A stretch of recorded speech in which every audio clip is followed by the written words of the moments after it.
Breaking news చూస్తున్నాం. నేడు కాకినాడ జిల్లాలో CM Chandrababu, deputy CM Pawan Kalyan పర్యటించనున్నారు. రాష్ట్రానికి మైలురాయిగా నిలిచే భారీ గ్రీన్ అమోనియా ప్లాంట్కు ఇరువురు శంకుస్థాపన చేయనున్నారు. ఇక ఈ ప్రాజెక్టుకు అవుట్లే 13,000 కోట్ల రూపాయలు కేటాయిస్తూ మహత్తర వసతులను ఏర్పాటు చేసినట్టు అధికారులు తెలిపారు. ఫ్లాట్ మొత్తం 495 ఎకరాల్లో నిర్మించేలా ప్రణాళిక చేయబడిందన్నారు. ఇక ఇది సంవత్సరానికి కోట్లల్లో మిలియన్ మెట్రిక్ టన్నుల ఉత్పత్తిని సాధించగల సామర్థ్యం కలిగి ఉంటుందని చెప్పారు. ముఖ్యంగా ఈ గ్రీన్ అమోనియా ఉత్పత్తి ప్రక్రియలో కార్బన్ ఉద్గారాలు పూర్తిగా నివారించబడతాయి. అయితే సాధారణంగా అమోనియాకు బదులు హైడ్రోజన్ ఆధారిత గ్రీన్ అమోనియాని తయారు చేయడం ద్వారా పర్యావరణ పరిరక్షణకు పెద్ద నిజమైన దోహదం అందుతుంది. అయితే ఈ ప్రాజెక్టు దేశానికి వినూత్నంగా, పర్యావరణంగా స్నేహపూర్వకంగా ఉండడంతో పాటు ఆర్థిక, పారిశ్రామిక అభివృద్ధికి కీలకంగా మారుతుందని అధికారులు భావిస్తున్నారు. ఇక ఇదే అంశానికి సంబంధించి మరింత సమాచారం మా ప్రతినిధి చంటి అంటిస్తారు. చంటి చెప్పండి. విజయ గ్రీన్ కో గ్రూప్ కు సంబంధించి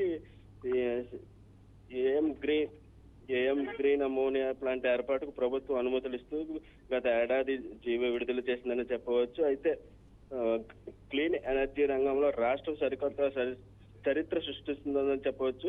ప్రపంచంలోనే అతి పెద్దది, దేశంలోనే మొదటి గ్రీన్ అమోనియా ప్రాజెక్టును కేంద్రం గ్రీన్ కో గ్రూప్ కు చెందిన ఏఎం గ్రీన్ సంస్థ ఏడాదికి 15 లక్షల టన్నుల గ్రీన్ అమోనియా ఉత్పత్తి చేసే green hydrogen green ammonia complex ను ఏర్పాటు చేయనున్నది.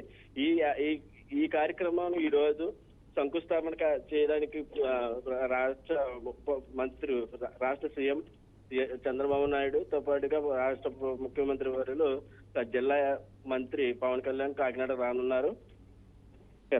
విజయ 10 బిలియన్ డాలర్లు అంటే సుమారు 90,000 కోట్ల పెట్టుబడితో ఏర్పాటు చేస్తున్న ఈ ప్రాజెక్టు ద్వారా ఏడాదికి 15 లక్షల టన్నులు గ్రీన్ అమోనియా ఉత్పత్తి చేసేందుకు ఈ ప్లాంట్ ఏర్పాటు చేస్తున్నారు. ఈ ప్రాజెక్టుతో సుమారు 8,000 మందికి ఉద్యోగ అవకాశాలు కల్పిస్తారని తెలుస్తా ఉంది. అమోనియా ప్రాజెక్టు ద్వారా 3 దశల ఈ ప్రాజెక్టును పూర్తి చేస్తున్నట్లు తెలుస్తుంది. తొలి దశలో 2027 నాటికి 0.5 టన్నుల అమోనియం ఉత్పత్తి చేయడమే లక్ష్యంగా పెట్టుకున్నట్లు తెలుస్తుంది.